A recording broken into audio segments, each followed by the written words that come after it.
अस्सलाम वालेकुम। रब्बि इश्रह ली सदरी वयस्सिर ली अमरी वाहलुल उक़दतम मिन लिसानी यफ़क़हू क़ौली। Welcome to again our channel. दोस्तों, आज मैं आपके साथ बात कर रहा हूँ लिकोरिया पे, जो कॉमनली यूज़ होता है हमारे माशरे में। लिकोरिया, इसमें हम इसको मेडिकल लैंग्वेज में विजाइनल डिस्चार्ज बोलते हैं, जो कि औरतों को पानी पड़ना। तो इसकी क्या ये है, क्या ये इसकी वजूहात क्या हो सकती हैं? सबसे पहले ये एक फिजियोलॉजिकल फिनोमेना भी हो सकता है। बाज़ टाइम जो औरतों में अक्सर हम देखने को मिलती हैं कि उनका जो वाइटेस्ट डिस्चार्ज या फिर येलोइश डिस्चार्ज या फिर जो हमारा ग्रीनिश डिस्चार्ज, ये जो औरतों को पड़ता है पानी, तो ये हार्मोनल चेंजेस आती हैं हमारी बॉडी में। जैसे कि एस्ट्रोजन एक हार्मोन है, उससे रिलेटेड है। अगर हार्मोन इम्बैलेंस हो जाए तो ये काज कर सकती हैं। तो इसके अलावा जो काजेज हैं इसके, जो लिकोरिया की, इसमें फंगल इन्फेक्शन है, जिसमें यीस्ट कॉमन है, और ये बैक्टीरियल इन्फेक्शन हो सकता है और पैरासिटिक इन्फेक्शन हो सकता है।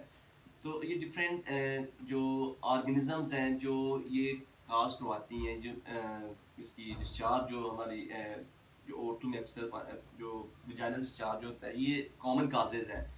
तो इसमें बास्ट टाइम देखते हैं हम कि जो प्रेगनेंसी है, अगर प्रेगनेंसी के बाद फ़ौरन आपको डिस्चार्ज विद फॉल स्मेलिंग हो रहा है, तो वो लोकिया उसको बोलते हैं। वो डिफरेंट चीज़ है इससे, जो लिकोरिया से।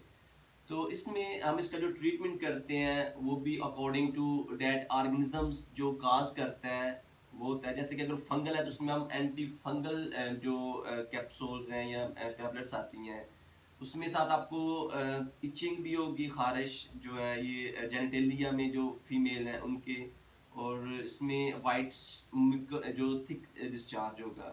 तो अब जो पैरासिटिक इन्फेक्शन है या बैक्टीरियल इन्फेक्शन है उसमें इचिंग तो नहीं होगी, लेकिन इसका येलोइश या ग्रीनिश ये डिस्चार्ज होगा। तो उसका जो हम ट्रीटमेंट देते हैं वो हम एंटीबायोटिक्स देते हैं, क्विनोलोन्स फैमिली है, क्लिंडामाइसिन, ये जो मेडिसिन हम यूज़ करवाते हैं। प्लस जो फ्लैजल के नेम से आ रही है मेट्रोनिडाज़ोल, वो हम यूज़ करवाते हैं।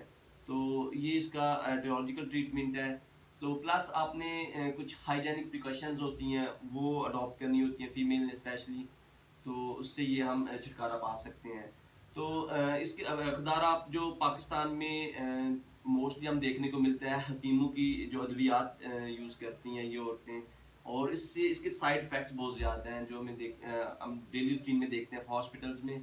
जो इवन कि उनको खुद नहीं पता होता, ये जो हकीम हज़रात हैं, कि ये जो कॉम्बिनेशन के साथ मेडिसिन देते हैं, जो देसी मेडिसिन है वो बॉडी पर रिएक्ट कर जाती हैं और इससे ये जानलेवा भी हो सकता है, काफ़ी ख़तरनाक हो सकता है। तो प्लीज़ आप उनके साथ ये जो देसी अद्वियात हैं बिल्कुल यूज़ ना करें।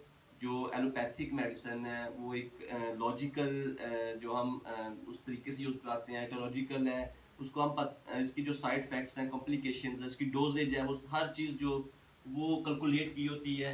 तो प्रॉपर उसको हम देते हैं कि पेशेंट को इसकी जो जो ड्यूरेशन है ये भी हम पेशेंट को बताते हैं कि जनाब आप इस तरह यूज़ करें। तो इसके साथ में इजाज़त दें, इंशाल्लाह मिलते हैं नेक्स्ट वीडियो में। अल्लाह हाफ़िज़।